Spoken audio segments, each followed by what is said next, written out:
পাচারের প্রাক মুহূর্তে চুরির গরু সহ আটক দুই সন্দেহভাজন চোর। ঘটনা বৃহস্পতিবার দুপুরে বিশালগড়ের করইমোড়া বাজারে। জানা যায়, করইমোড়া এলাকার এক বাড়ি থেকে দুটি গরু চুরি করে নিয়ে যায় চোরেরা। ঘটনার বিষয়ে জানাজানি হওয়ার পর এলাকার লোকজন নজরদারি শুরু করে।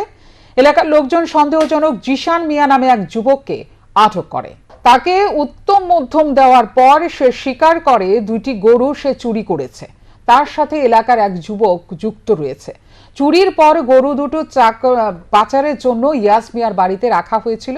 সেই মোতাবেক এলাকার লোকজন ইয়াসমিয়ার বাড়িতে ছুটে যায় এবং গরু দুটি উদ্ধার করে।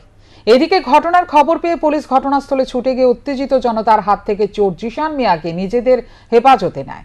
জিশান মিয়ার স্বীকারোক্তি মোতাবেক পুলিশ অপর চোরকেও আটক করে থানায় নিয়ে যায়। গরু চুরি করে নিছে কার? আমার গরু। কয়টা গরু? দুইটা গরু, গাই আর বাছুর। হ্যাঁ, বোধা সুরের ধরছেন আপনারা? ওখানকার প্রমাণ পাইছে, একজনের ধরছে কোন আরেকজনের কোন খবর